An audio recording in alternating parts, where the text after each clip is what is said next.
Marsha Blackburn, member of the Judiciary Committee, very important regarding Roe v. Wade. Senator, welcome back. And look, we talked to Bill Barr. Everyone's talking about the leak. The leak is horrible. It should be prosecuted. I get that. It should be prosecuted to its full. But I just wanted to ask you, ma'am, I mean, somebody has to speak up for the children. Someone has to speak up for the unborn. I mean, the guts, I don't know if the court is going to go with what Alito's draft is, but it seems to me this is about saving America and saving America's children. And I just wanted to put that to you, get your view.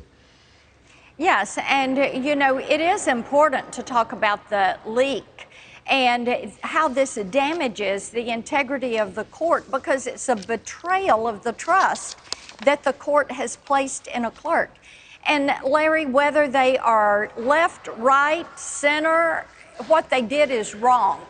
And they need to be punished to the full extent that is allowable, because this does damage the integrity of the court and it affects how the American people see it. Now, when it comes to the draft opinion that Justice Alito had written, someone who's trying to influence the outcome is who leaked this.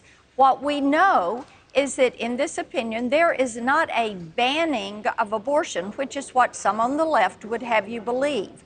What this does is to say that going back to the people, the states, for regulations and restrictions on abortion is the place to go. And moving it to the states, for the people in the separate and various states to set their rules and regulations is something that I think is important.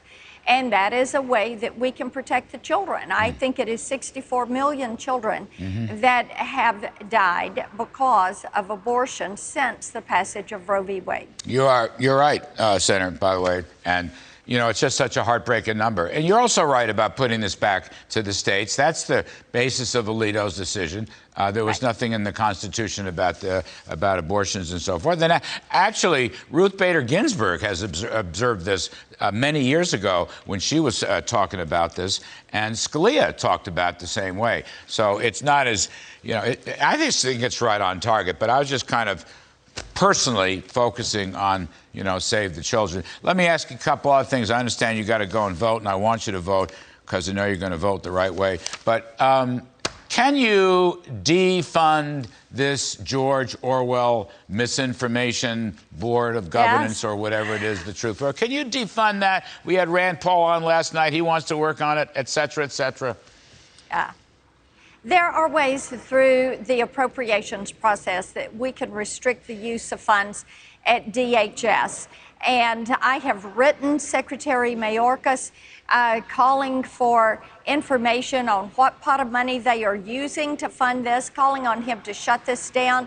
This is, and I have to tell you, you know, the DGB, it sounds a lot like the KGB, doesn't it? Because they're trying to restrict American speech and what they're able to say.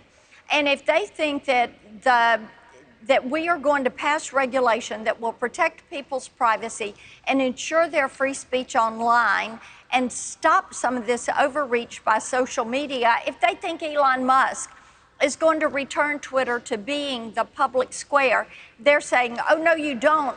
We're going to step in here and we're going to put the Disinformation Governance Board ahead of the social media outlets in that pipeline. And if we say something is false, it's false.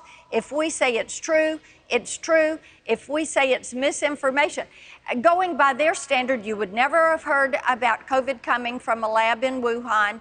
You would never have heard about the Chinese Communist Party cover-ups. You would never have heard about Hunter Biden's laptop. You would never have heard about Biden Incorporated. It'd be interesting to see what they would have done with Hillary Clinton and Christopher Steele and the Russia hoax. Yeah. Well, I hope you can defund it. I really do. We're on it. We're on it. Okay. Last one, ma'am. There's, I guess, lots of votes, a vote-a-rama about this so-called Chinese compete bill. which in my opinion is a lot of industrial policy and spending. Precisely. I mean, it's $350 billion bill coming out of the House. It was $250 billion coming out of the Senate.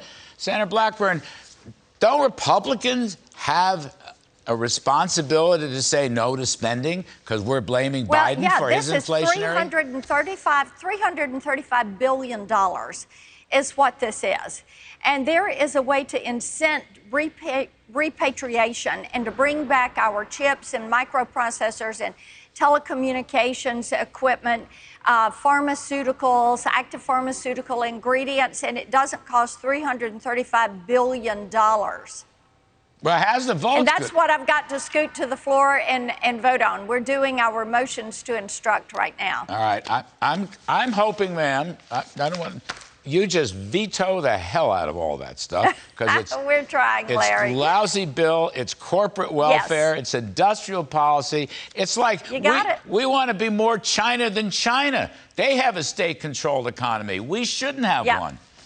You got it. All right. Senator Blackburn, please, ma'am, go and vote. I appreciate your coming on. See you soon. All right. Coming up.